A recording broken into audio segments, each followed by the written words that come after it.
Hello, and welcome to episode 36 of Let's Talk Tactics. I'm your host, Zach Bro. Hey, I'm Denelin. And I'm Locke. Let's wrap up our class match conversation. Actually, I guess, Locke, you can do your whole thing since you weren't here last week. And then we'll talk about, depending on how much time we have after that, because I think we could potentially, even though last week Daniel and I were kind of like pretty jaded about the map, I think it kind of, the second half was a lot more enjoyable for reasons we'll get into. So we may end up talking about all the releases this week. We'll see how much time we have. If not, obviously we'll cover them next week with whatever comes out next week as well. With that, let's get in. So, Locke, how was your class match? I mean, I did well overall. I came in third. I was hoping for first. Oh, but, yeah, just third. You know? You did well. It's all right. And I had this comment. This guy was saying, "Oh, maybe you should stop playing Quicken because you're doing so much better when you're not playing Quicken teams." But I think it has more to do with like my opponents not playing Quicken, so I did better. I saw you respond that way, and I was like, "That's you nailed it." Yeah, that's exactly it. Like I don't arms think race. like in the last match I did quite well. I think I came like sixth the last CM. But I think like the next one, I don't think I will be getting up there, just because I feel like especially with like Cheeseblade available next CM, it's going to be harder to build streaks with that, because you can like just get surprised. And then also like with other Quickens as well, like if I'm going to be playing Quicken, I have one main DPS, and that one DPS can have so many counters. If I'm playing a team where I'm playing like 3 different units, I don't have like I can cover my own weaknesses and things like that. Right. So, and it's a lot easier for me to plan when I don't see surprises. Like I can almost guess when people are using Keenblade, but with Quicken, as like it can be any time. It could be a haste, right? So sometimes I get surprised, and it's easier to lose. But yeah, I did quite well. I went with Frederica, 9S, and King Mont. In the beginning, I had two losses. One of the losses was against a Marcherie team. She actually came in second, so that was great for using Marcherie. And Marcherie had basically his King Mont with Berserk. So I got overconfident because I killed his Frederica before she did anything, and I'm like, well, he's a Marcherie. What can she do? Right? And then so I was almost close to killing King Mont, and I had two of my 9S and my King Mont in range of his LB. So I LB'd, and I'm like, okay, that's all right. I'll auto him and kill him, and I did. I killed his King Mont, and then his Marcherie just drained for 5k HP like each time and killed me. So I didn't see that coming. It's with the Berserk debuff basically, because it also increases the damage you take, right? So that's why she was doing so much damage. That on top of Calamity Stronghold probably as well for the healing power up. Oh, also real quick, apologies. I don't know why I said you weren't on last week. I'm like, I'm like talking about last week. It was 2 weeks ago. Like, Jesus Christ. I'm looking here. I'm like, wait a second. This all sounds so familiar with the Marcherie thing. Yeah, last week was oh man. Oh yeah. Okay. Not bad about that. That's all right. I'm like, I was here. I'm sure. Call me out. Just call me out. Like, don't let me get away with that. Anyway, all right. Continue. I'm sorry. That's right. There's gonna be so many people that comment and then like keep watching the episode, and then I call myself out. Yeah, and I know I missed a week, so I was like, wait, was it last week? I'm pretty sure it was the week before. But okay, like gaslit you into thinking it was. Yeah, I wasn't really feeling well last week anyway. And the week before. That's what it was. I think I was thinking that was because I knew you weren't feeling well last week, but I guess it was. You were at least somewhat recovered from being even worse previously. Then we were like rushing to make the last window. Right. So, it was like under an hour for. Yeah, it was all right. It was like 55 minutes. Yeah. So that was one loss, and the second loss was.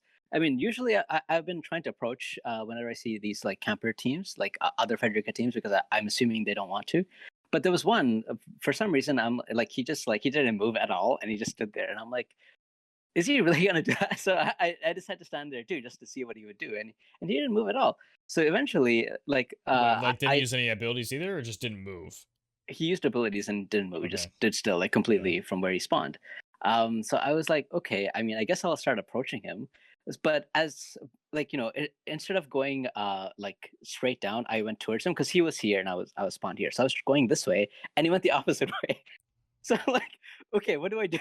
Like, I'm like, I guess this is a draw. So eventually, like, it was like getting like very close. So I used Keen Blade to try to like approach, and I got a hit on like all three of them because of using Keen Blade. But my Frederica died in the process, and I lost because although I damaged all three, I lost one unit, right?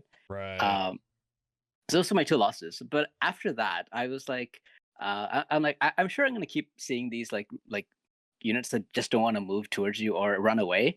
So I'm like, I need to come up with a strategy that actually like completely is able to handle that, because I'm sure I'm going to see that often, right? So I came up with this like Frederica suicide strategy, basically. So what I would do is I would the first turn I'm going to buff, because I want everyone to have, like, Marshall's TMR. I want defense buffs. So everybody buffs the first turn. The second turn, Frederica stands still and uses aimed fire. The other two, Ninus and King Mont, move forward. And they move like as far forward as they can, but have at least one space in between if they have a Niv'Lu, because I don't want Dispel Spread to take everything off, right? And then the next turn, I move all three units up. And now, usually, Frederica has enough space that she doesn't get caught in any AoEs with my other units, but she is in range of getting killed by like another Frederica and Niv'Lu combo. And most of the time, they take it. Because they're like, oh, Frederica's the most threatening unit, and she has the VCs for herself because I'm Frederica's dream. So they take her out. But usually, if they do that, I'm in range to kill them with Ninus and King Mont, and that's basically what I've been doing. So I like against other Frederica teams, this team was actually like really, really effective, because like, I don't know, both of these are like huge tanks, especially 9S. Once he took like 5 chain combo from both Frederica and Niv'Lu using Keen Blade as well in between, and a barrier break, and he still didn't die. So I was very surprised, because I thought he would die a lot faster. But I also found that Niv'Lu wasn't so effective, because most people were using Keys' TMR on Frederica for a lot of AP and barrage and everything. So although Niv'Lu can Dispel Spread or barrier break, she usually can't do both unless you give her time to build AP. That's why I would rush on, like, right away on turn 2. So I mean, I think I don't think I ever actually got Dispel Spread. I've only got barrier break because they didn't want to use all the AP on Dispel Spread. So yeah, that, I mean, I had most of the teams I was facing was against Frederica anyway, so I had pretty easy games against them. My toughest matches there were 2 actually very tough matches. One was a super tank team with King Mont, Rain, and Warrior of Light. And he was using both like Odin and the Death Machine VCs, so it was like 20% resist. And I think the third VC was Mercy's Solidus. Grace also on all 3. Oof. Yeah, it was like super tank team. Like, I think I was doing like less than 1k with like a barrage on all 3 of them. But I'm expecting him to approach because he used Purify. So he was approaching, and I moved as far back as possible, and I tried to keep Calum's Pride, which gives King Mont his own CT back, like every turn I could, because I didn't want to get surprised. I knew one of them probably had a Keen Blade. And by using Calum's Pride, I was able to get 2 turns in between, and I was able to go in and use his Limit Burst. And he hit King Mont, but he missed Warrior of Light with his LB. Like, it didn't proc, it was only 67% chance. And then Rain used his Asuna to remove Berserk as well. So even if I landed it was still gone. But by that time, like, I started chaining him. Like, every turn I would use Barrage. It would do like 900 damage, but it's still 900 damage. And over 3 turns and chaining him, I finally got his King Mont down. And once his King Mont was down, it was pretty easy to win, because Rain was also almost down by that time, and Warrior of Light just wasn't a threat by himself. Couple of wet noodles, yeah. Yeah. Do you remember who you lost to? The 2 people? Yes, it was Sieg, and I think his name was Crowland. Yeah, he's in the PvP Discord as well, I think, or at least he messages me on Discord. He actually apologized, like, I'm sorry for camping, but I don't know any other strategy that would work. Yeah. I'm like, like, it's what it is. I mean, everyone's camping. I need to figure out a way to to fight it, right? So it was that match that actually let me come up with the strategy. So Yeah, I feel like it's all too easy for people to assume that that people that are camping are doing it on purpose and like that's their strategy or whatever. When like I'm sure that's not actually always the case. Like I'm sorry I was camping, like I didn't know what to do, so I'm just trying to figure it out. Like it's Also, not always intentional. like there was a team where it was like Niv'Lu, Frederica, and 9S against my Luel. I'm like, yes, you should run at my Luel with your triple lightning team. Like what do I expect them to do? Like obviously they're gonna Right. stay back and stay out of the range of. She has a range 5 like height 2 line that she can go giant AoE, huge threat for that sort of team. So like yeah, it's annoying if they're in the back corner, but like what am I supposed to expect them to do? Just run at me and give me the game? Like and that's the problem. It's like you have to think beyond that. Like if you can't just run at them for like just to be like, at least I'm at least I'm not camping. It's like, yeah, you're also not ever winning. So like it's a tough like balance to do that. Like it's not like they're stalling just for, like you said, like just to be for the sake of stalling. It's for the sake of not dying, which is, yeah, motives if they are had relevant. if they had like an objective in the middle of the map or something, it would be like so great because that would pretty much solve that problem, I think. It's not like they like charmed you and then like ran away and like let you like time out or something like like some kind of BM running away. So yeah, one thing I was gonna say too, was it CM? I think it was 2 and 3 that had the same map, right? The like yeah, castle, whatever. Castle. And we had the Yeah. Agrius Gambit. I feel like this is not a Frederica Gambit or like the Frederica sacrifice, the Fred sacrifice, where it's like you and just everybody took the Gambit.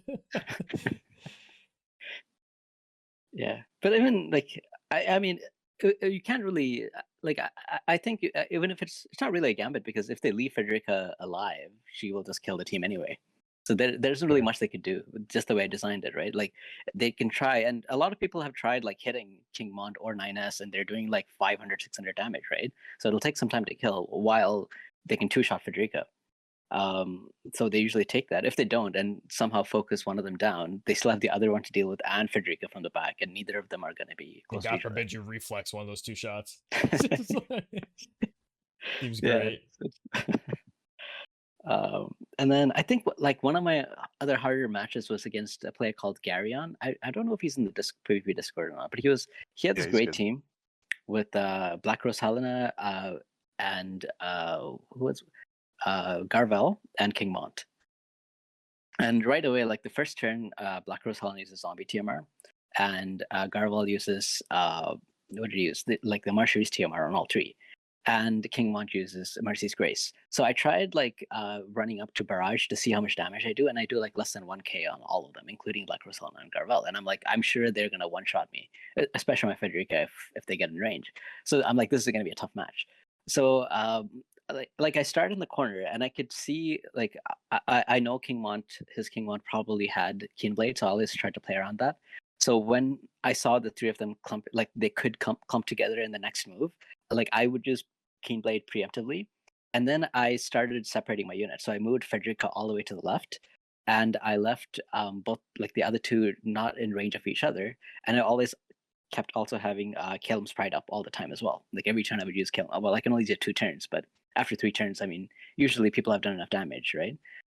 So even though I'm only doing like less than 1k damage, I'm still doing barrage every turn. But I tried to move everybody like well apart. And so this turn he didn't use Keenblade because I think he just really wanted to kill Frederica. So so basically, like he was running here because I was in this corner. He was basically running all his units like here, and I could see the King Mont is going to go here and buff Keenblade because the 2 other units were here. So I used Keenblade first, and I moved Frederica here, but left the other 2 here. So now he moved all 3 units this way to try to catch Frederica. So this turn, and he hadn't a chance to use Caneblade yet, and Frederica had high agility, so I used Barrage once more, and I moved again like more, like this way. But I think now if he used Caneblade, he could kill Frederica. I think I have to look at the video, but for some reason he decided to use Caneblade and kill my 9S. But my 9S lived through jamming thrust plus whatever Black Rose Helena did. I don't remember if it's sure LB or not, but I was very surprised because he doesn't really have other magic damage. He's just a lot of health. Yeah, and he's only at 115 too, but yeah, he's very tanky. Sorry, 9S. I was thinking King Mont. My bad. Yeah, 9S. It was very, very tanky. And then I think what did I do? And then like as he went to approach me to approach my 9S to kill him, he left 2 of his units within range of my King Mont's LB, and I was able to LB, and that's pretty much game. So yeah. I was gonna say the impact of King Mont's LB on the like live PvP scene has been impressive. I completely, it's one of those things like it has to be so close to you, so it's like, oh, it's not gonna be that impactful, but like it just, if you misstep and let them get that off, it is backbreaking how powerful that is. Yeah. There a lot of my losses where I either took a gamble or I tried to like maybe sort of force my opponent to make a mistake. Normally it's just like, oh shit, wait, JK, double berserk on my team, GG. Like game's over. Like whoops.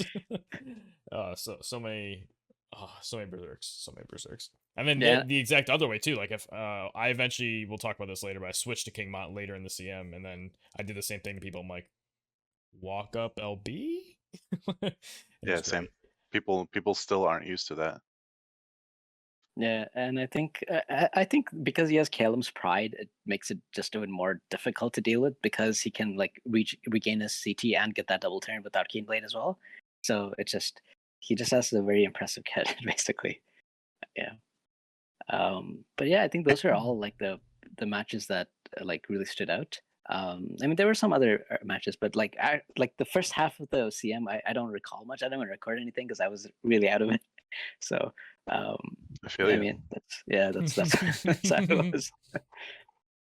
Yeah, so for the first half, I talked about I used Oron, 9S, and Luel for a while.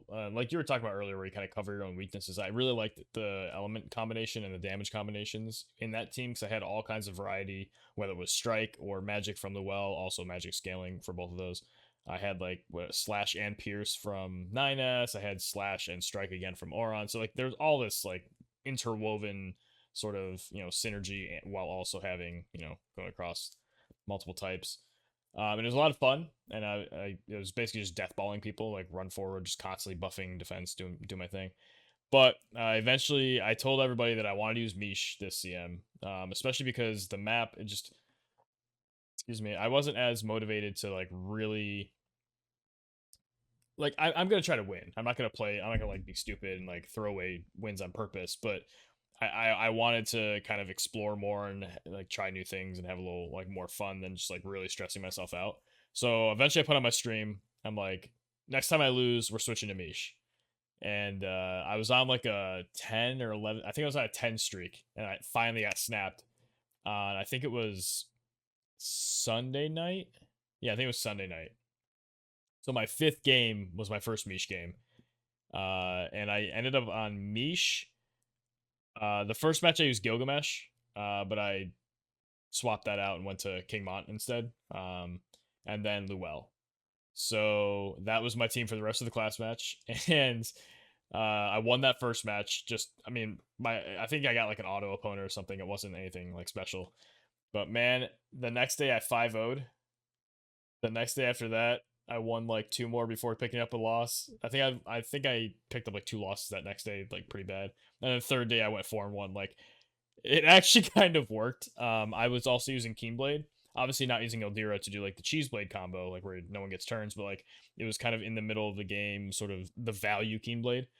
And when you couple that with Mish's Abyssal Mire, it worked way better than it should have in preventing people from taking turns. There were a bunch of times where I would Keenblade, I'm like, oh shit, I miscalculated, they're gonna get a turn. I'm like, oh wait, cast it, and like all of a sudden my units went up. It was like an inverse Keenblade because it cuts all their CT in half. So even if they're at like 99, like nope. And then Luel goes and like blasts everybody with her LB or something. Then King Mont gets to do an AoE as well. So wait, what does his ability do? All right, so his last ability, his EX25. What indeed? Yeah, right. It's a range 4, okay, and then across AoE. The range height is 2, and AoE is 1, so I can hit the back like panels and stuff. Yeah. It's a guaranteed hit, Mhm. which killed so many Probably the most 2Bs. important part. So many 2Bs. 141 damage, halves their CT. Oh, okay. I see. So if they're at 90, they go to 45. If they're at 20, they go to 10. Like whatever it is, it cuts it in half. So instead of having like Ildira giving more CT on top of the Keenblade, I would Keenblade, give Mish a second turn, and then cut their CT in half, which gave my team another turn. And again, because it's because I would have the what's it called? Right, that thought's gone. But I was able to stack a lot of AoEs and damage up with the well doing her thing, and the fact that King Mont would get another turn, which was insane because I would do the full movement ability Keenblade. You go to 50, great, but because I also had high agility, Luel was agility buffing the team on like turn on like the second or third turn cycle, depending on how it went. It it was surprising how well it worked. And then there was like a couple games I was able to do like Abyssal Mire Keenblade into something else off of Mish. Um, and yeah, having that as like I said, the solution for 2B was great. I toaded one person. That was fun. I forgot it was range 6, and then chat's like, "Why aren't you using toad?" I'm like, "Cause I can just kill them instead." That And then was there was a me. match. Yeah, yeah, it was you. And then there was a match where it's like, "Oh, I don't think I can kill these units. They're too like buffed up, and I'm gonna be out of position." I'm like, I can toad from 6 bases away, and it hit the soccer. I was like, yes. And then the previous turn, I had done a damage test, like where you run up, check your damage, run back, just to like get those mental notes. And it didn't kill Sakura from Kingmont, but post toad it sure did, because Still, like while the toad, it only his toad upgrade reduces agility and spirit. The toad status itself multiplies damage at the end of damage calculation. So it's just like, yeah, it confirmed the kill easy. What were you about to say, Daniel? it's still, it still makes me laugh anytime I think about any toad successfully getting off. And Right. like, it's still my favorite incant. It goes something like, it's great to be a frog, toad." Yeah, that's what it is. Yeah, I It's didn't just realize what it was until somebody had you said fun with something it. about it in chat, and I read it. I was like, oh god, that's hilarious. I tried Toad a couple other times. Most of the time when I would use Toad, oh sorry, rewinding, I used Howlet TMR on Mish. So that Oh I yeah, that's could. important. So because of there were so many missile teams and King Mons and Mhm. things, I'm like, Right. the first turn cycle would be Mercy's Grace, Luel, Masha TMRs, everybody. Mish would actually steal time on Luel because she only had 4 CT, so I would just cut it down to give him some agility to down to 2, like whatever. Mhm. And then the second turn cycle. By the way, I didn't have King Mon's EX25 skill for the first couple days. I forgot that I never got it. And then when I got it, I only had like 2 fire statues, so I couldn't max it. I made sure to max it after that because as soon as I got that thing maxed, I would turn to use that, and then I was just threatening Keenblade. Like if they moved up too close, Mish would just like move Keenblade, move forward, Abyssal Mire, and then Luel would follow up along with King Mont. But anyway, so yeah, he would do Kalen's Pride. That's what it's called, right? I Kalen's think Pride. so. Yeah. And then Luel would come up and agility buff them, and then Mish would get to try something. And if he couldn't hit anybody yet, he would just run as far as I could, howl at TMR. And then that following turn is when I'm looking to get that double sort of interaction again.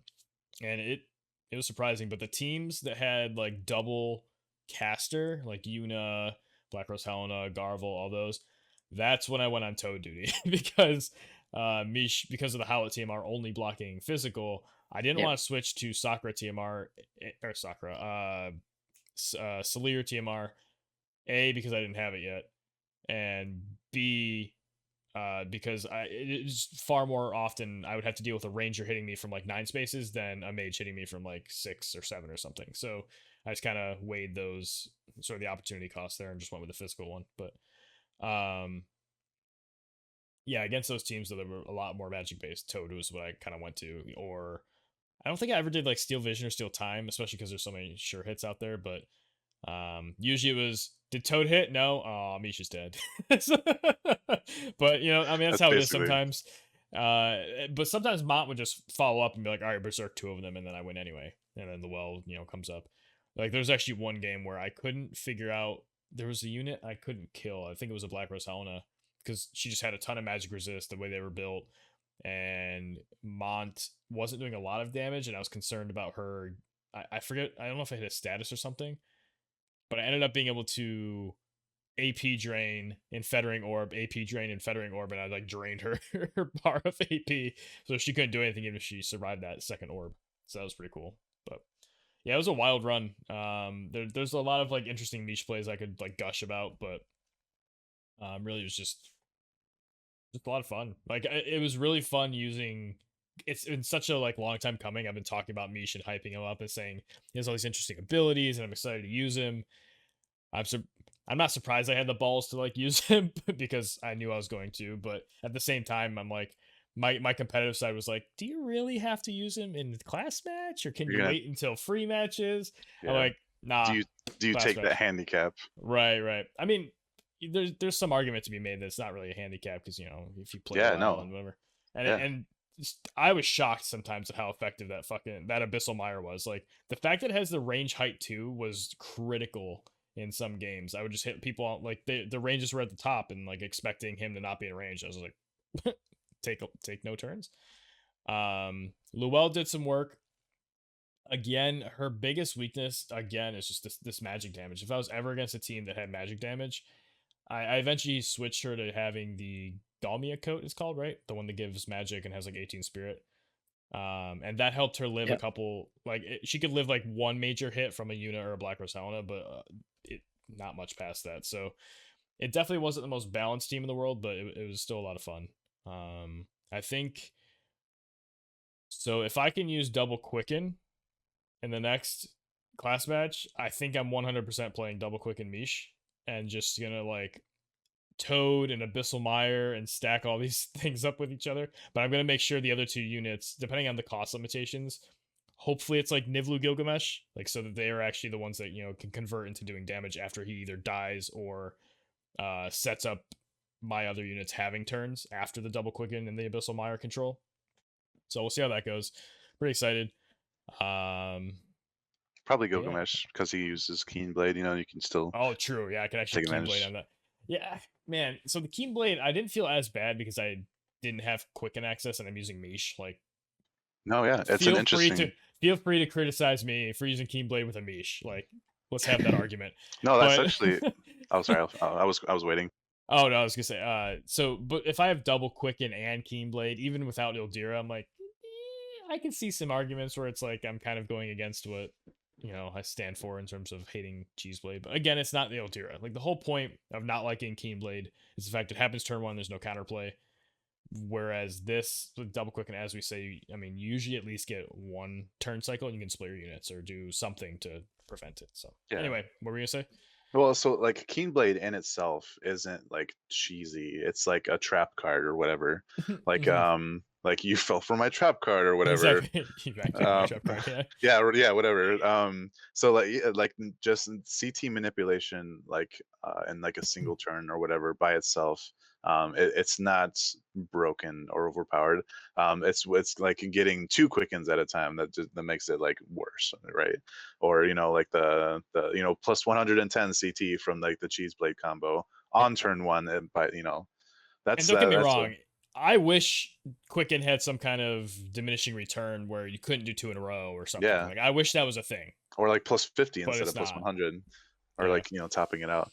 No, also, if capping CT from abilities was prevented, like so if you have say 99 CT and obviously you have more than 10 agility, let's say you have 50 agility, so you get 5 and you go to 104, that's fine. Like that's cool, it's natural gain or whatever.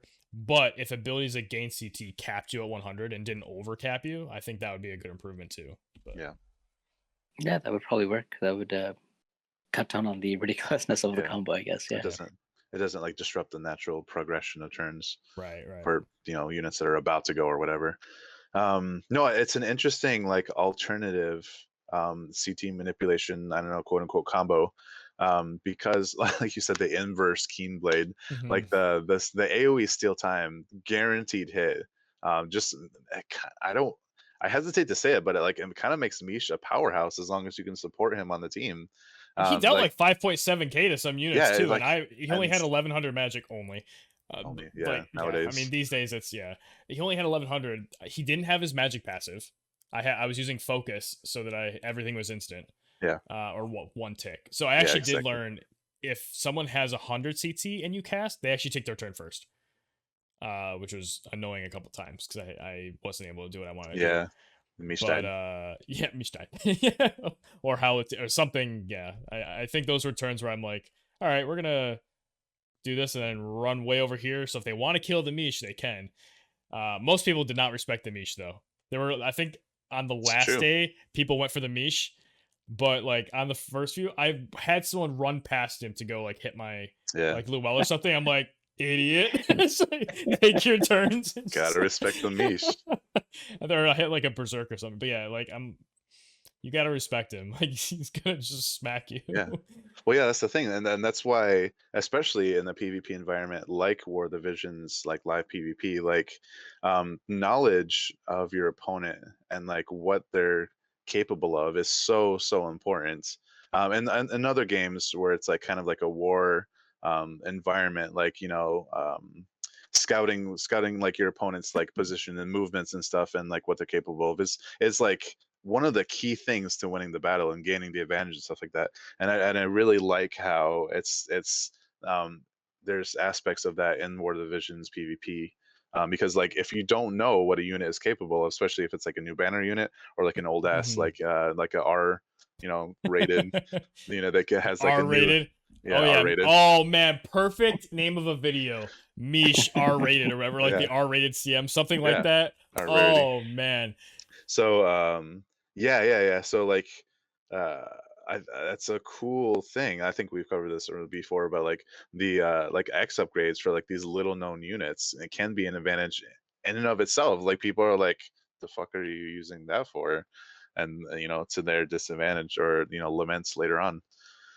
So yeah, back to my, I don't know, analysis or review of your team. But like I was watching you play and it was like yeah, the there's an obvious weakness to magic damage, right? But like my comment on that is like you can't be good at everything.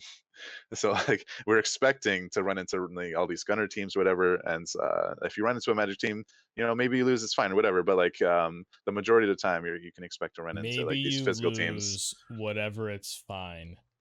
What are these words and how you're ordering them? Like what? Well, I mean, Loss like is fine. What? no, you do your best. Obviously, you don't give it up or whatever. But like, I know. yeah, expectations. I don't want to keep repeating the same phrase. Listen, at Managing this your point, we need to have expectations. T-shirts made, just like Manage your That'd be sweet. expectations. Wear that every time. or honestly, I should be don't a hat, but I just like point at it or something. yeah, Like, just like but yeah. So like, I totally get like your frustration with the whole taking magic damage on the team. But yeah, it's so versatile. Like the way that you brought these like disparate units like together and like have them working together and their team dynamic in particular. Like it's like Luell's like devitalizing glints, like it has surprising range, like the range height of 2 or whatever, right? It's like an AoE, not an AoE, well, yeah, sort of an AoE like jamming thrust, right? Like well, people, it is AoE. It hits everybody. Yeah, yeah, exactly. So it's like a kind of a piercing thing.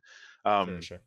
People don't expect to be hit by that on like the height 2 like platform of this map in particular.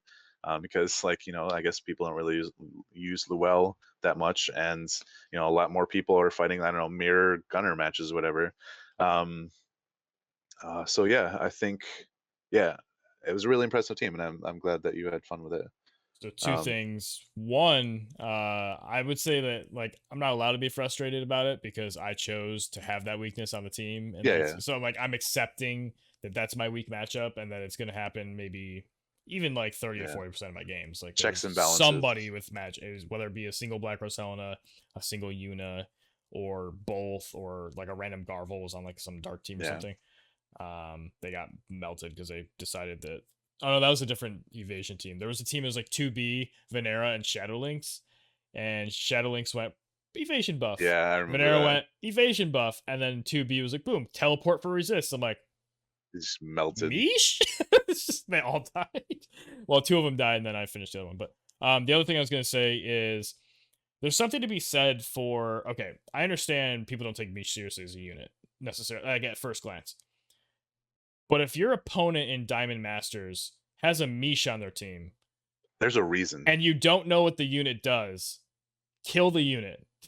Like, just play it safe. like just don't find out what you don't know. Like the Get punished for it. there's a listen, they could have played Zazan, who costs even less. They could have played Layart, who arguably is like one of the best low rarity units now after EXs and stuff, like the most versatile at least.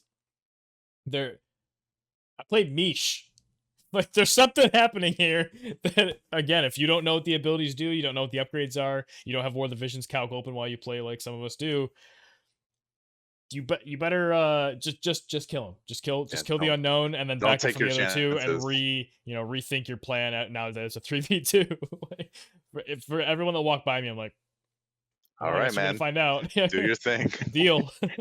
Let's do it. Someone should play like Liart, Mish, and Mia.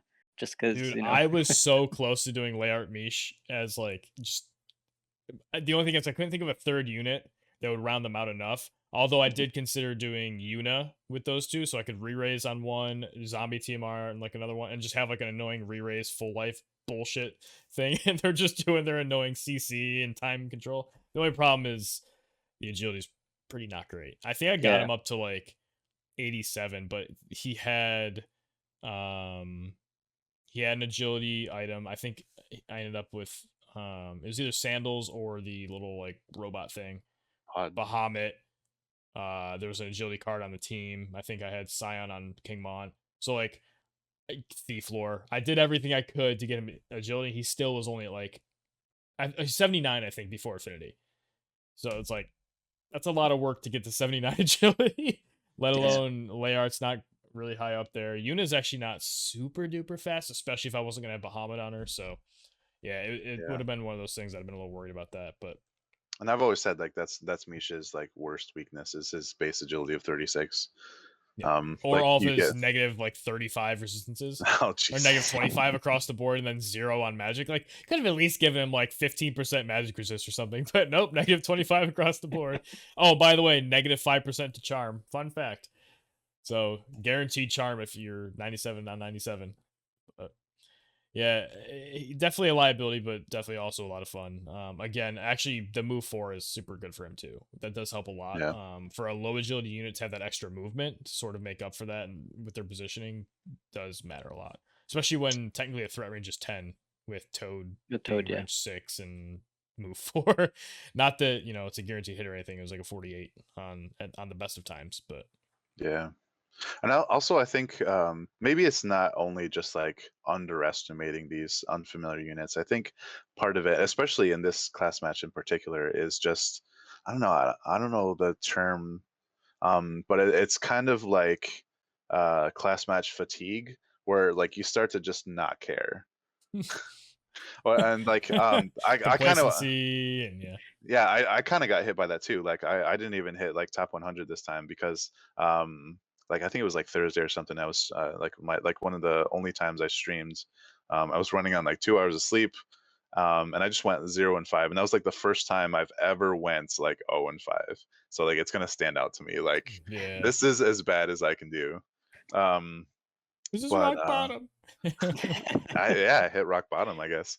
But so it was kind of liberating actually because like once that like the next day and like the rest of the week I was like fuck it, I'm just gonna do what I feel like and have fun with it. I like a day or two passed before I finally was like I'm not using Black Rose Helena. She's like a liability on my team, especially against like missile units. So I ended up all right, so before talking about like my experiences, I feel like a lot of people were feeling some kind of PvP or class match fatigue, in particular this class match 9, and I think it's because of this stupid the map in particular, but also the meta that kind of like ushered in like the meta on top of using the map is just what like it kind of stacked on the whole like fatigue issue, so I'm sure like anyone listening, like I'm sure you have some idea, you're familiar with what I'm talking about, or you can relate or whatever. Which just one So comment about that is like we were praising the fact that the spawns were backwards so that like yeah, Keyblade wasn't as much of an issue, but what that yeah, does is causes even easier camping because at least like you said, your opponent who never had to move until like you came near them, Mhm. if you had to spawn forward, they at least have to step back on the first turn to get into that camping position, but they can yeah. just Yeah. start there and start getting those CT advantages. So I think while it was a nice sort of solution, it wasn't. It presented a whole other problem. So Yeah, and I think by the end, like we didn't really see. Well, actually, no, I saw some people starting middle, corner, and I assume that was for like cheese blades shenanigans. But I didn't really run into any kind of cheese blade stuff, Me and I'm neither. assuming one time I not a lot of did, people. Yeah, and I beat him. I beat them. I But Keyblade first, then they got abyssaled. Mm. got him. Nice physical team, nerd. How at TMR? Literally, he Keybladed after I did that, and like, because it was the only time he was gonna be able to the whole game, and you saw the pause of just, oh, I can't hit me. So good. So good. But yeah, in terms of my experience, like after that, like Thursday rock bottom, I'd started with 9S King Mont and Black Rose Helena with the various like espers and vision cards and stuff. I specifically wanted to use King Mont because I love that unit. He's awesome. Black Rose Helena, I thought she was going to be more effective than she really ended up being this class match. And 9S, I specifically wanted to bring 9S because personally, like I haven't really used him too much in PvP, and like I just wanted to grow more intuitive with his stuff, and I feel like I did by the end. But yeah, the team just wasn't working out for me, so I switched to 9S, Kingmont, and Ziza, and just had a blast. It was great. I like once I switched, I think it was like Saturday maybe, but like once I switched to Ziza, just like things just got like dramatically more fun for me. Basically, like what I would do is just like I don't know, start in the corner or something, and just run up zombie TMR on Ziza, because that's you kind of got to do that. She doesn't really have any gap closers, and then just buff with 9S and King Monts, like shields and barriers, that kind of thing, and then Keenblade on King Monts. That's pretty standard, I feel like at this point. Um, to just close the distance on the campers and rangers and stuff like that. And it was great. Like most of the charms I tried to get off on Ziza, I landed, which is it's kind of nice. Like when like 70-80% like chance of the charm actually lands most of the time instead of just getting shut down charm after charm in the past like I have. Yeah, charm is terrible to deal with, but it's kind of nice when it lands when you're using it. Sure Um, is. yeah, and like there were times when people just I don't know why people don't respect the King Mont's like LB. Like you have to have seen it enough times by now. Like don't run your casters forward into LB range. Like there I were wonder if people times when don't like realize that like he doesn't need to have revitalize or something to have the AP yeah, for it. Like I maybe don't that's know. what it is. Like I don't I know. don't know. But there was like a couple games at least that like I was like I was kind of I was on the losing end, and then I turned it around with that huge swing of like his LB, just like shut down the casters, and I was just like, well, I guess you just gave me the win, thanks for that. One other thing I wanted to mention, Yoink. for me, I know this is like kind of a polarizing issue, but like honestly, I was in a position to not really care, so I was just like, whatever. The I had more losses than I would have had this class match, and it's because I knew I was doing terribly. I wasn't going to get make top 100, so I would have a fun match and then leave. And then like I didn't want to break people's Mm, streaks. So I know people think that's like stacking the top 100 like rankings or whatever. it I messes with know the integrity of results as well. exactly, yeah. So but like I was just at the point where I was like, fuck it. I don't want to break this person's streak. I want to see them do well. So I'm gonna leave. Thanks for the match. And that happened a few times, I think. Yeah, Miss City, I wasn't happy. Yeah, but so like honestly, like I know maybe like I shouldn't be in the practice of that as like the admin of like the Discord or whatever, but that's how I have fun with the match. I don't fucking care about the results. Good luck and Godspeed. And so yeah, that was kind of like the other kind of aspect to this class match that I was having fun with, but I know it's not exactly the best sportsmanship for everyone involved. Actually, I guess let me rephrase before that gets out of character or whatever. He wasn't pissed, but like it was one of those things like, oh, like, Yeah. you should have taken it. Like Yeah. because he was losing, right? Like, and you quit the turn before killing. Yeah, so he thought you DC'd, and he was actually typing shit. He's like, "Oh my god, he DC'd! Like, I feel bad about all this stuff." And then I guess you told him, or he found out that you. Yeah, and like he was like, "Oh, what the." Yeah, and I always made sure to reach out afterwards. I was like, "Hey, thanks for the match. I didn't want to break your streak or whatever, and good luck." I didn't want there to be any kind of misunderstanding. So, yeah. If people like think less of me for that, then I'll deal with it. But I mean, I don't really care overall, But yeah, so this is like the only class match that I'm like glad it's finally over. But like at the same time, it's nice that I was able to turn it around. I think I ended up like, I don't know, 400. So like it tanks my chances for like the whatever like end of season like brackets or whatever. I mean, tell Honestly, me how many really rainbow fragments you need. None. I have like over 100. Yes, Yeah. you don't need the stuff in it. Like the Visual is nice, and the medals are decent, but how many spheres do you guys have? I'm like over 500. Like I don't ever need them. I don't use them anymore. I don't know how many spheres I have, but I know I'm over 100 rainbow fragments. Yeah. So I have 100 something spheres. I remember on chat because I didn't have Howlet TMR yet, but I want to use it for Mish. And I went over to my units like, oh, let me go max real quick. And right. And he was already MLB'd, but he was like awake at like 3 or something. So I just did it real fast. And people were like, what the hell? You're just LB on demand or awaken on demand. And then they looked at it like, oh, 100 rainbow fragments? What the fuck? Like, right. And then Mako was like, how times have changed. And real quick, I did finish top 100 with the Mish team. I switched halfway. So I'm not going to say with the Mish team because the first half, like I think the first, it was an even, there's 4.5 days and then whatever it was, but yeah, something like that. I was at like 200 something at one point and I fought my way back in, so I'll take that. And also on the other hand, this might be not the best way to say this, but I'm going to say it like this.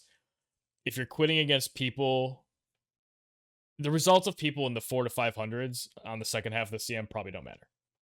Yeah. Like, I'm sorry if that sounds mean, but like when you're in Diamond Master, it only matters when you hit a top 100, right? There's no other rewards, or are there? I don't know.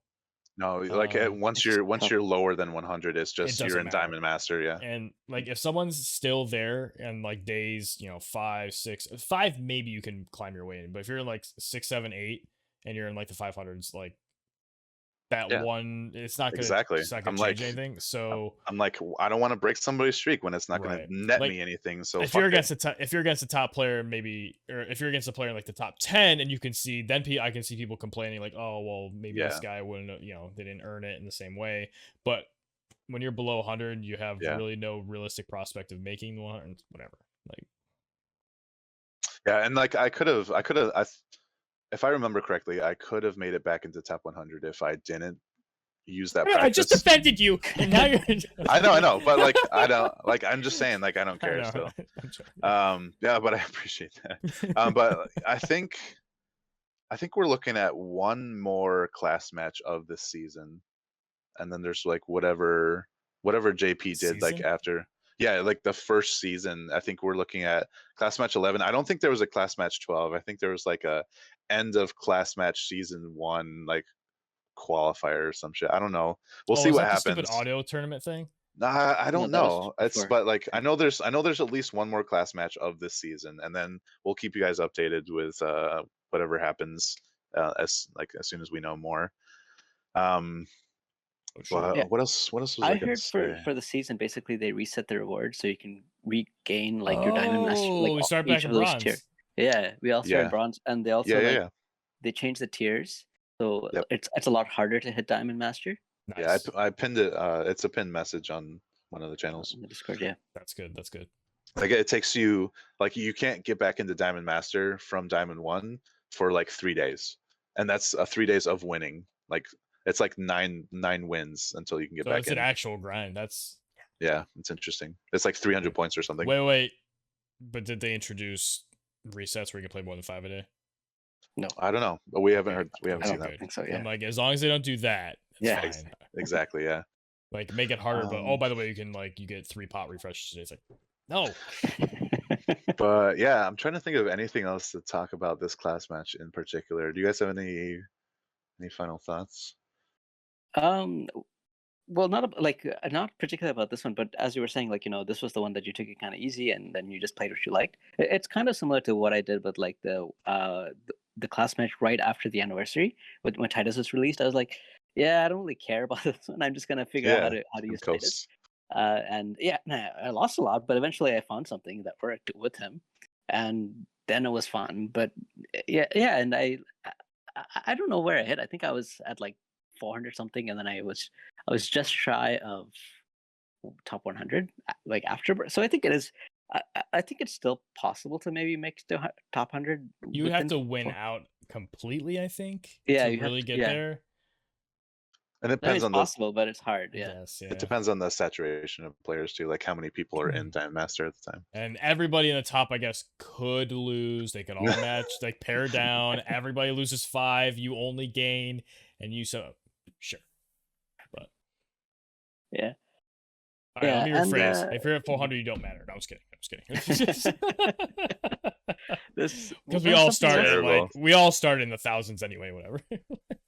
Oh, so I basically had the same weakness as yours. This was I was thinking of too, because my team was also not good against Magic because I had a lot of like physical defenses because it has like defense up and then a lot of missile resist, 90% missile resist on King Mont, and I don't remember what it was on 9S, but it was quite high too. But I was okay with that risk because I was like, if you are using a Magic user, you probably have 97 Faith, so all I have to do is Berserk you somehow. So right. that was what I was going for. So. And now that I think about it too, I forgot to mention this. My Luell was super stacked against the missile teams too. Like I had Golem Esper, which not only has 15 defense, I also have the Earth attack and man-eater, so she could deal some respectable damage, but it also has the lightning resist.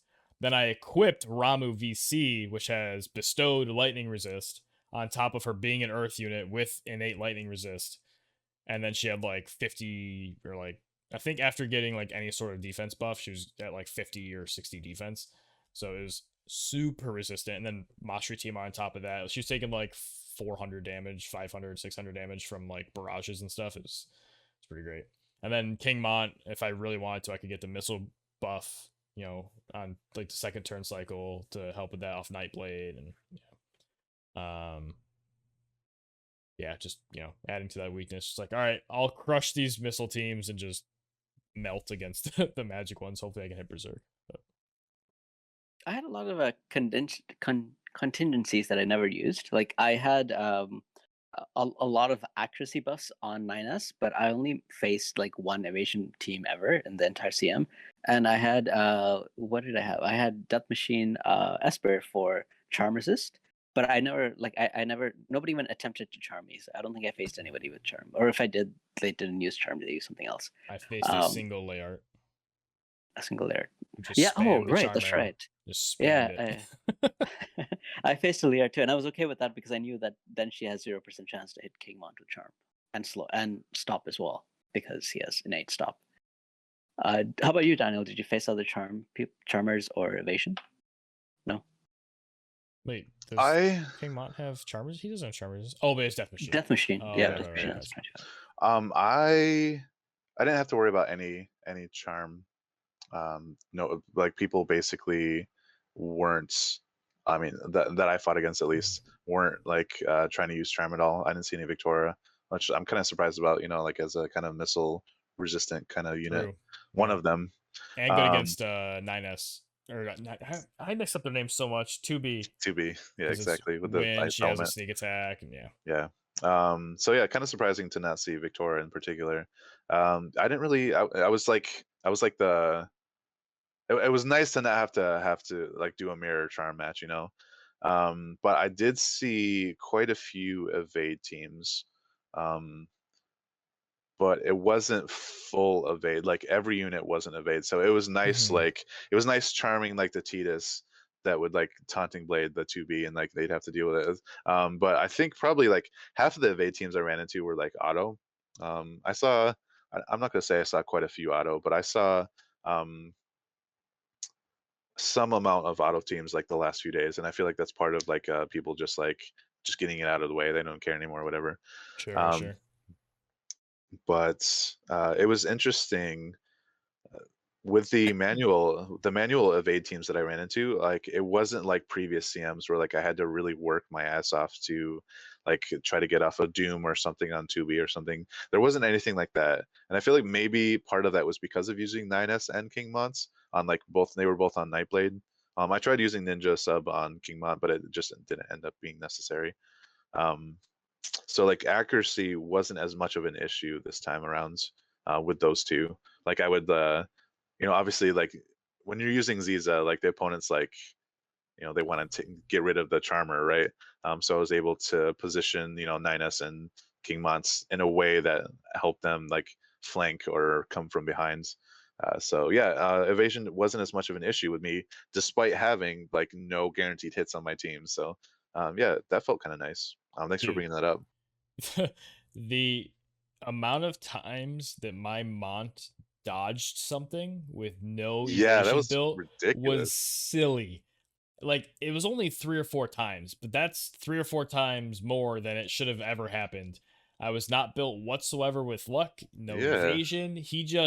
There was a Sakura, just got two lucky. different Sakuras missed on him. I don't know if her accuracy's really shit or something, but her LB like 2 out of the 3 like missed or something. Yeah, she's 99. There was one Silma jamming thrusted him and missed. Yeah, just I like was like, what? what is happening? You were expecting him to die, and like she missed, and I you were like, expected Mish to oh, die. They attacked the wrong person. They attacked the King Mon instead of the Mish. They did not respect it, and then Mish killed his team.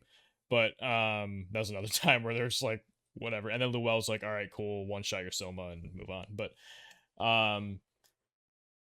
and then Luell even dodged a Sakura once. I was like, how is Luell dodging? Like, what? I I understand really, EX stats, but what the I really want to see the updated equation in terms of 99 to 120, like how the disparity in levels affects the accuracy involved, because it seems like I mean, it's a decent amount. It's got to be like 10, 15, 20. Like it's almost like a reflex kind of percentage, where like from it's what? you can't rely on No, it, from but what? from the level disparity from like That 120 that to was confirmed 99. to not be a thing. Was it? Yeah, so It seems like it's what it's they like realized is it does seem like it for sure. yeah, I think it's the the coupled stats that are stats. added on. Yeah. But they confirmed. So this was something that we thought was a theory, which was there was a kind of a level disparity where you just get innate basically Yeah. evasion or accuracy depending on which half the equation you're on, just by having levels over somebody. But they forgot that there was a when they did the calculation and the testing, they forgot either like an evasion passive. I think they forgot the flat evasion passive or something, which seems so That's simple to miss. yeah, it's weird. But it was something like that where there was like a flat value they forgot to account for in like a Okay. passive or something that was like hidden. That was the exact value that they were off. So it ended up, at least for that test, being debunked. But I think it's more of just the stats in general. Yeah, it's interesting. We don't really look at like the stat increases as being that significant, but like if you get like plus 40 luck or whatever, that's still like what, like 10% or something more evade, right? I can't remember. Like it's Something it's like like that. yeah, it's the equation is wonky, but yeah, it's like you don't really consider how much it adds to something like evasion. So yeah, I guess so. Sakura's 85th for dexterity, Oh geez. and she is, I didn't check what's for luck, she is, I should have probably looked at the value before I clicked sort again. Give me one sec. Not great is the answer, but Yeah, basically. Sakura, oh, 218 is not awful, is it? It's no Okay, she's not 300. awful on luck. She's at 34, so she's like in middle of the pack for luck. Okay. But yeah, definitely not great. With King Mont being 11th with 244 luck. His dex is pretty high at 237 as well. So yeah, I guess that's what happened. Crazy. If you use Proclamation, you also increase agility. Like, I don't know if you ever used that buff. Oh, I did use that occasionally. Yeah, so and higher agility, higher evade, so I guess that came in. That could have actually been as well, yeah. Huh, maybe. I was gonna make another comment about Nightblade. Yeah. Accuracy, double resists, AP drain. Don't know what it was. But one thing I was gonna say, unless you guys have thoughts about the previous topic we were just talking about, anything really to wrap up with what you were just talking about, Daniel? That's pretty much it. Was there a particular unit or maybe a couple of units that you saw your opponents using that maybe surprised you or you didn't expect to see? But same question, I guess. Just said the same thing twice. I have 2 examples, I think, of like weird, like, so one of them was Marielle. It made sense they were using a mono light team, but there was a Marielle that I had to deal with, and she was actually pretty. I completely misjudged her range on one of her arithmetician skills. So she got me a little bit with that. Yeah. Yep. A lot. And then also I faced a Whisper. Oh, okay. But the Whisper was like balanced. It was, like kind of 55, a 65, a whatever, and she died to like one hit. I think to the the law of geo absorption, the strike AoE from the well. Because strike was not her strong suit. But I was surprised to see the Whisper. I think it was probably for a cost thing, and it was an interesting team overall. I remember thinking, couldn't tell you who they are now. I know there was a Nightblade though, so they did the sort of the buffs for the resists, but just the wrong resist for my team. Yeah, so are there any units you saw that sort of surprised you that someone was using them, or you saw them use in an interesting way that you didn't expect? Anything like that? Did you see a Camillo or a Sweetheart Stelir that surprised you? That someone built him and brought him in already? Yeah, somebody played a Sweetheart Stelir against me. I don't remember if she was 120 or 115, but like it shows up there. Mm-hmm. But she was pretty easy to deal with. I think they use both Sweetheart Stelir and Garvel, so they have 2 of those. Yeah, and it might have been like I don't remember if the third one was a range like a Frederica, and they just went like all out missile. Yeah. And then but I mean like the most surprising unit was definitely Marjorie, but I mean I already talked about her, so I don't want to mention it a third time. Right. But yeah. If you say her name a third time, she comes out of the mirror. I was about to say, like, I actually ran into a couple of Marjories too, but like, I wouldn't say that she was unexpected. I was actually hoping to run into her and see like how people were doing with her.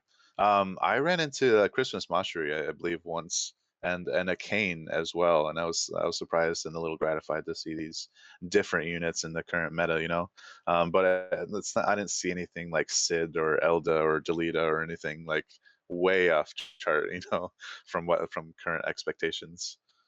I saw even MRs and lower, like you see the usual like Zazan and stuff. Yeah, I saw like not a Gafgarian. Like some random ass like I haven't seen in ages. Oh man, I'm trying to remember who it was. Mistral. I didn't see Vistral, no. Okay, I'm trying to think of other dark units.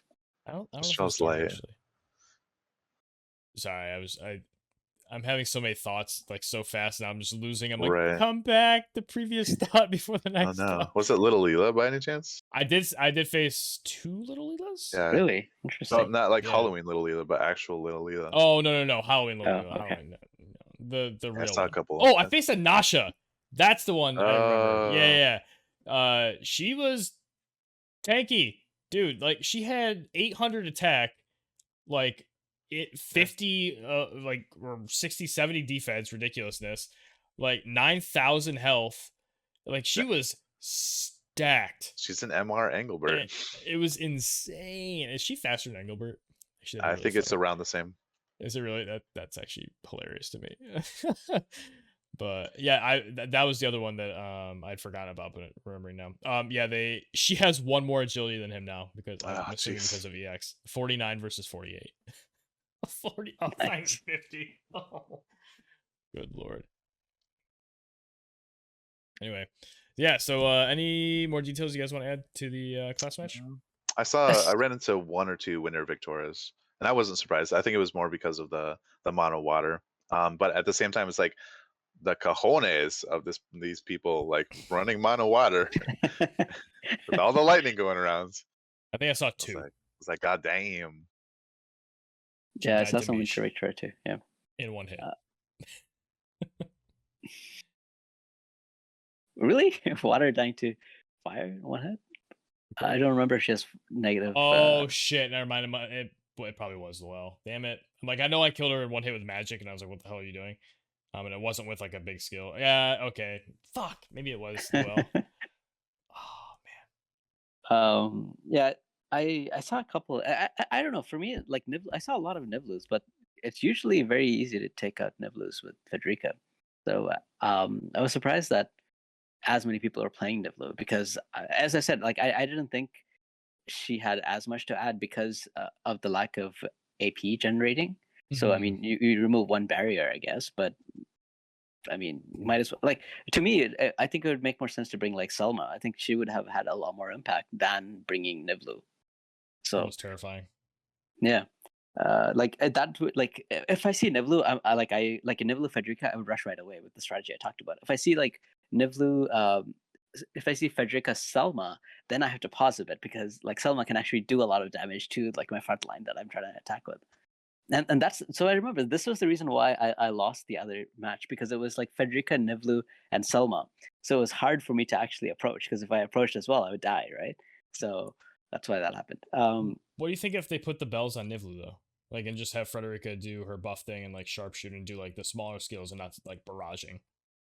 I don't know because like Niv'Lu doesn't do as much damage now to these 120s, right?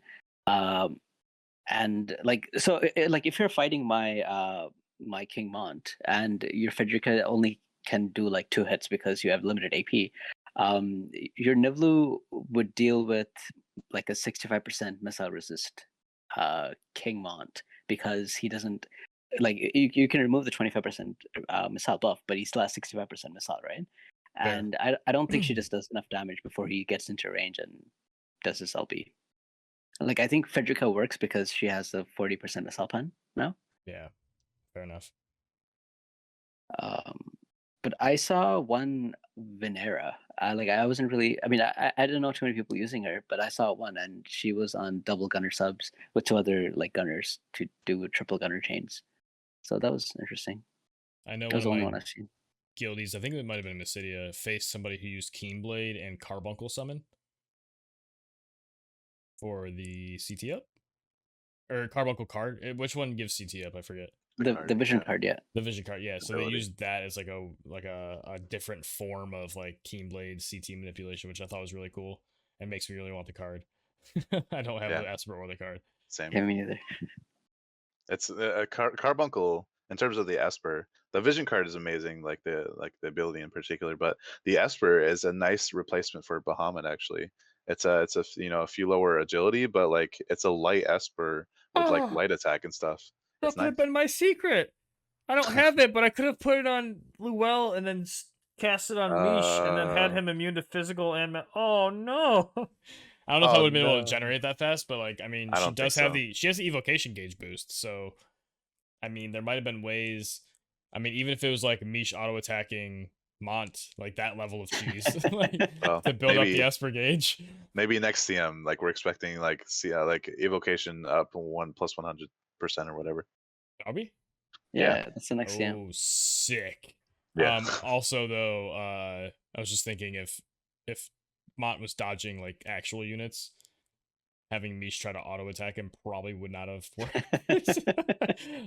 I mean, there very rarely did I not use his Abyssal Mire skill, but there were a couple times in like Firaga just to check, and it was like 0% on anyone remotely evasive. Yeah, we're expecting total unit cost 220, evocation up 100%, and healing down again -50. Niv'Lu, Mish, Gilgamesh. Let's go. Let's That's 220 go. right there. I mean, sorry, was the rest of us stop listening when you said 220 in the summon gauge? Yeah, the summon gauge, the 220, and the healing down as usual. Healing down. Okay, cool.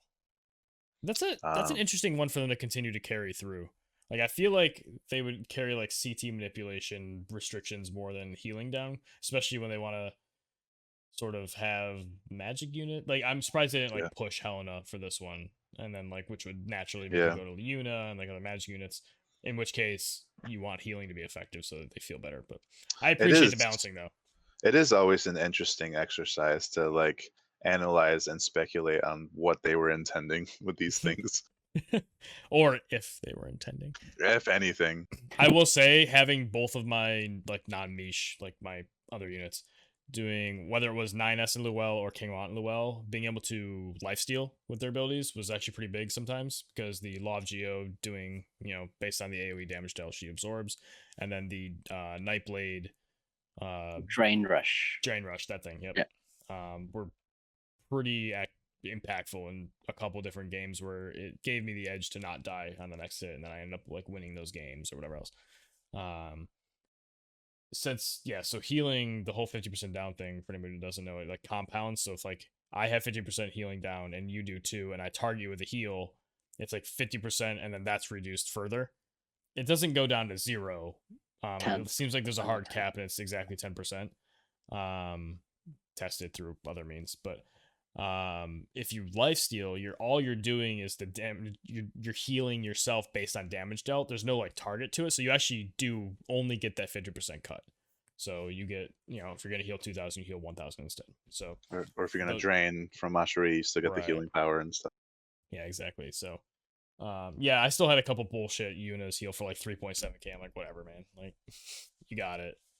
So dumb. But anyway, sorry, aside there. Yeah, any other thoughts on the rest of CM? I have a couple like final thoughts for the episode, but I've been holding on to them until we're closer. So I put out this thread on Reddit because usually we get these like, I hate Quicken. So I was like, what do you hate most, Quicken or camping? Because without Quicken we see a lot of camping. Although sure, I mean, with a little bit better map design, maybe camping isn't as prevalent. But even in the last CM where we didn't have Quicken and we had a good map that didn't encourage camping, I still saw like many people that tried to camp like in the corners. I mean, like I had, my team was really equipped to handle those because I have huge range, but people still tried it. I think people try often to camp if you don't have Quicken. So I mean, as much as you hate Quicken, I think it's kind of necessary for two reasons. One, I mean, it really does punish people for camping because you're basically set up in a corner and I can easily like traverse all this distance to one shot your team, because if you're using gunners, they probably die easily. And secondly, I think Quicken is good because like there are some units that like it just works with Quicken. If you don't use Quicken, it's really hard to get them across, like Black Rose Helena, for example, or the slower ones. Yeah, she's slower, and she's not really slow. I think she's kind of. And the slower ones, like other units who are slow, you can make them agility, more viable by having Quicken. Right. Yeah, like Zazan, I guess. He's very slow, but it's a lot easier. And Mish. But yeah, Black Rose Helena, like I think she like some people built her very well to be able to withstand these like barrages, like in that Black Rose Helena I faced, but most of them are not like that. Most of them died like usually like a 2-shotter. This one I needed 4 because of the re-raise and all the shields. But if you had Quicken, like she becomes a lot more of a threat. And same with Titus. Titus, back when I was testing with Quicken, he can reach gunners and also one-shot them, right? And they couldn't one-shot him. So like my opinion is I really like Quicken in the game for like these two reasons. One is to discourage camping, and 2, it just opens up a lot more possible units that you can play. Sure, you might have to use Quickeners with them, but there are like quite a few selection now of Quicken units. But like for me right now, it would be hard for me to play Black Rose Helena if I'm not using Quickeners. And how was the reply on your thread? Most of the people said the same thing. They said that like camping is the worst. I hate camping the most. One guy gave the perfect analogy actually, and he compared it to pizza. So he said that so like he's thinking about so I looked at all 3 of them: Cheese Blade, camping, and Quicken. So there's like pepperoni blade and like crust blade or something. So Cheese Blade, he was like, so you and your friends order pizza, and suddenly you get ambushed by some really hungry people, and they're all at And your they eat base, you. and you need to fight with them. The abominable snowman from like the ski free like back in the day. And then he was like, and then for camping, it's like, oh, you're delivering pizza with your friends, and suddenly you find out that the people you delivered it to is your enemy, and they're shooting you because they also want to get your pizza, or they want to steal your pizza or something. I love this analogy. And the third one, he's like, double quicken is like, well, you and your friends sit down to eat pizza, and you have this one guy show up at your door, but he has triple the hunger than any of you, and the three of you have to fight that one. And he's like, well, I think I would prefer the third scenario over the other two because you only have to fight the one really, really hungry guy. But that's funny. Interesting. Oh, that's beautiful.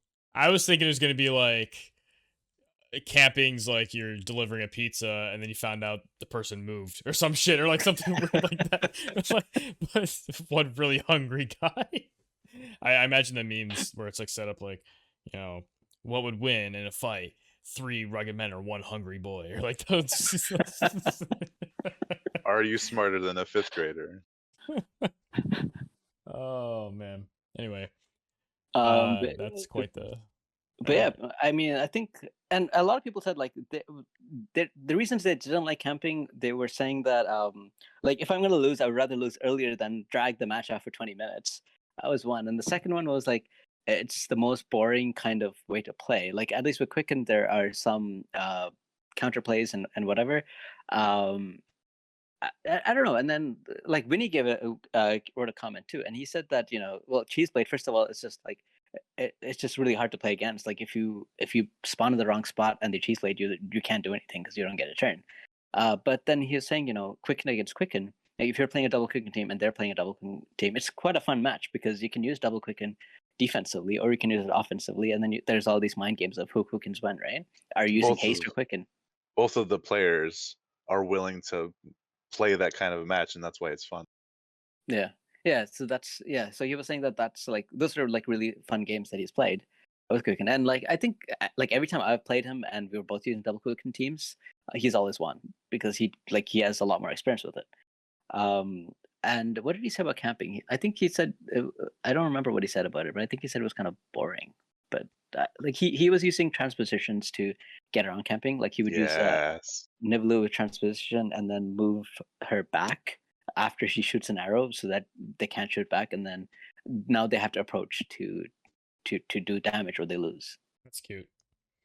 I remember when people were saying, "Oh, I can never imagine a situation in which transposition would be better than just using another ability." It's like, all right, just wait, hold my beer. Give me another map where I can shadow roam people, and then we'll talk. Oh yes.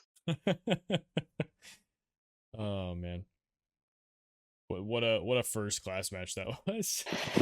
Just strand people on that stupid killer. Maybe I'm so mad, so disappointed that I didn't realize that you could do it on the mountain road map. Next time. I remember when you told me that when we looked at the map and that the height difference was indeed 2-0 or 3-1, whatever it was. Like, oh! But oh well. You weren't even using transpo. I would have. Oh no, yeah, you were using Gilgamesh. I had Gilgamesh, but I would have made it work, dude. I would have 100%. Or I mean, even if with like I probably wouldn't have used Miranda TMR, but or Ildira TMR, Ildira TMR. Yeah. Is that the one that transposes and quickens with an amazing range height of 5? Yeah. Oh, is it a range height of 5? Yeah, for some reason. It's only like range of 2, right? Like to cast, but then it's 5. Yeah. Yeah. Wait, what's the range height of 5? Oh, range height of 5. But the swift transposition of Ildira's TMR. Okay. So what do you guys think? Should we start wrapping it up? Yeah, I got a couple thoughts. Yeah. So so I already said this on the server, the PvP Discord, but it bears repeating.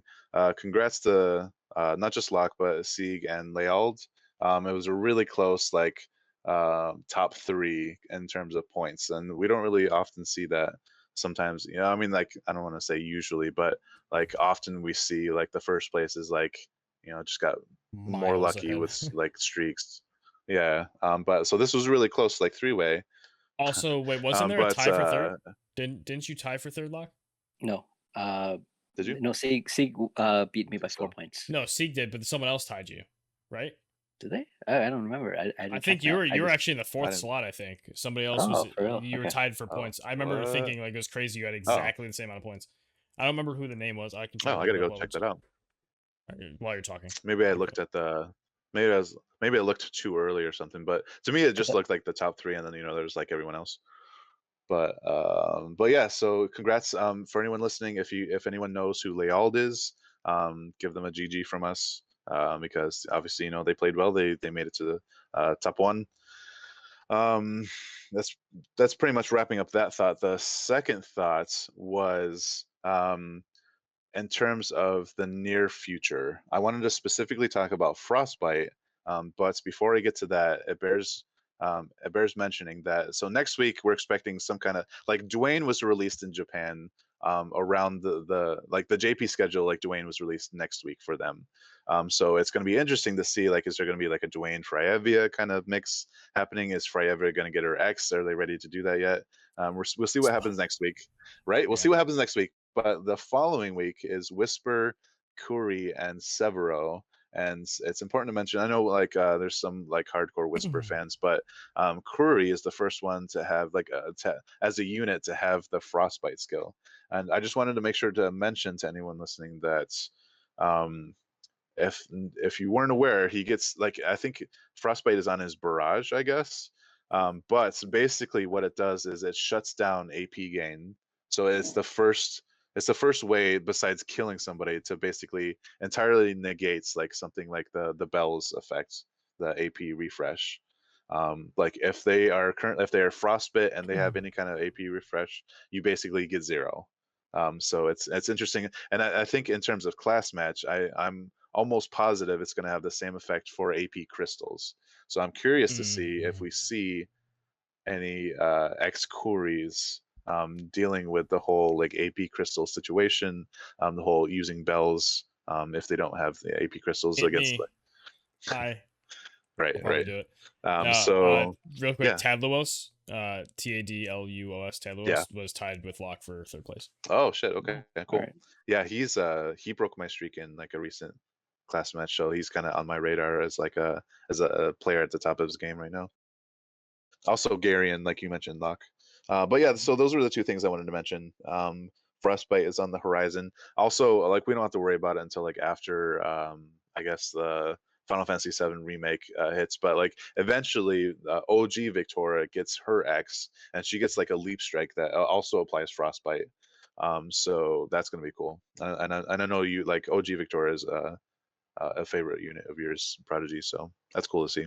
I mean, and Locke, like both of us have used her extensively for Oh, really? whether it be class Yeah. match, whatever else. Yep. For a while, like Locke and I used the same team, like without even talking about Oh, it, that's of funny. Rain, Victor, and Miranda.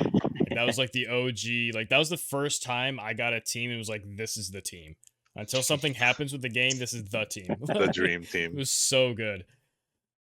Yeah, I think the most fun I had with her was when I used her and Venera together, and I used Miranda as a 3rd. And then I switched You over stole time on to your own Rain. units and stuff. Yeah, yeah, exactly that, and then different combos. But yeah, I use Victoria a lot, but I don't. I don't know how often I used her in CM. I know I've used her in tournament a lot, but I don't think I've used her in CM too often yet. It's gonna be interesting Then seeing her. It's me. I'm the fan. It's gonna be interesting seeing her at 120 having like this glacial leap strike with frostbite applied, and then the charm LB. I have a feeling we might end up seeing her eventually. So does frostbite against- like if you use TP skills, do you gain AP or no? It prevents AP gain for 3 for while it's on, I believe. Oh, okay, interesting. I mean, we'll have to see exactly how it's translated and or functioning, but I'm pretty sure that's what it was. I kind of imagine it like you're too cold, you're too frostbitten to gain Energy. action points. Yeah, you can't like your muscles are like slowed down. I don't know. It's not a good idea to try to. Is what it should have been called. It's not a good idea to introduce a narrative into these mechanics that may not always make sense. Right. But yeah. Any final thoughts beyond those? All right. I'm good. I definitely think we talked enough about class match, and we will definitely save the content for the newly released content for next week, which maybe we'll be able to talk about some Dwayne Freyevia. We'll see what happens. But Until then, I've been Zach Burrell. I've been Daniel Boone. And I've been Locke. And we'll see you next time.